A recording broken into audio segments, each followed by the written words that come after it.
Hallelujah. स्वागत है आप सबका मेरी भविष्यवाणियों की पुस्तक में।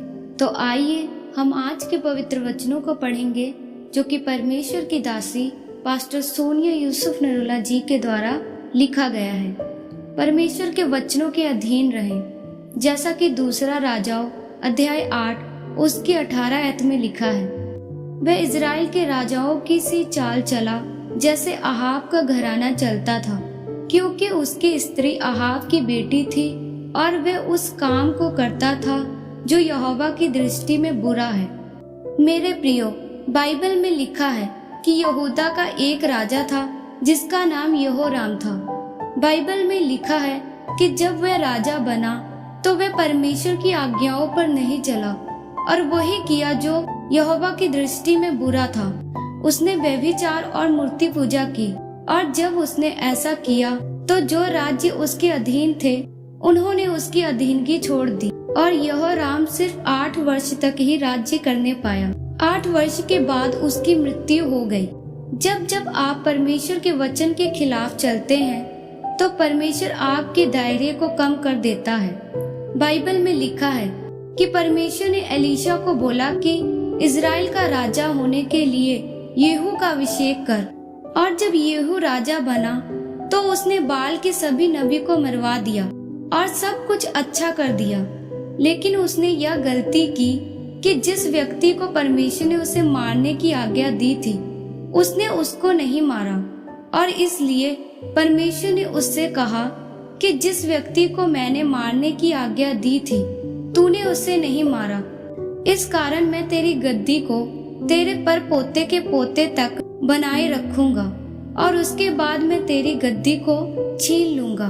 इसका मतलब है कि आप अपने जीवन में कितना ऊंचा जाना चाहते हैं, यह परमेश्वर पर नहीं बल्कि आप पर निर्भर करता है। दाऊद को जब परमेश्वर ने राज्य देने के लिए उसका अभिषेक किया तो उसने अपने जीवन भर परमेश्वर की आज्ञाओं को माना। परमेश्वर ने दाऊद से कहा कि दाऊद, मैं तुझसे इतना खुश हूँ कि तेरी गद्दी जीवन भर जब तक तू इस धरती पर रहेगा, तेरे बच्चे रहेंगे, मैं तेरी गद्दी को तेरे वंश से दूर नहीं करूँगा। इसका मतलब है कि अगर आपकी पवित्रताई, आपकी प्रार्थना, आपका परमेश्वर के साथ प्यार, आपकी अधीनगी और सेवा परमेश्वर के लिए थोड़ी है तो आपकी आशीषें भी थोड़ी होंगी। लेकिन जब परमेश्वर के सामने आपकी अधीनगी बढ़ती है तो वह आपकी हदों को बढ़ाता है।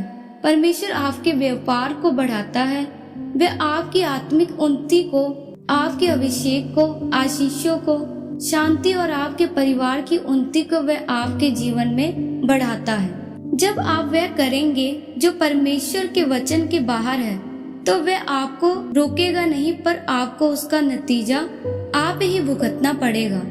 इसीलिए हमेशा परमेश्वर के वचनों पर चलें और परमेश्वर की योजना में बने रहें।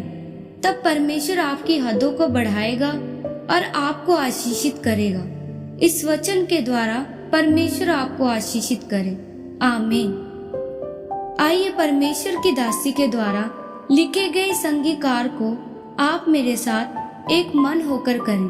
सर्वशक्तिमान परमेश्वर, इस वचन के लिए मैं आपका धन्यवाद करती हूँ। परमेश्वर, मैं अंगीकार करती हूँ कि मैं अपना जीवन आपके वचनों के अनुसार व्यतीत करूंगी और आपकी योजना को अपने जीवन में पूरी करूंगी। प्रभु यीशु मसीह के नाम में आमीन। परमेश्वर आप सबको आज के वचन के ऊपर मनन करने के द्वारा आशीषित करे। आमीन।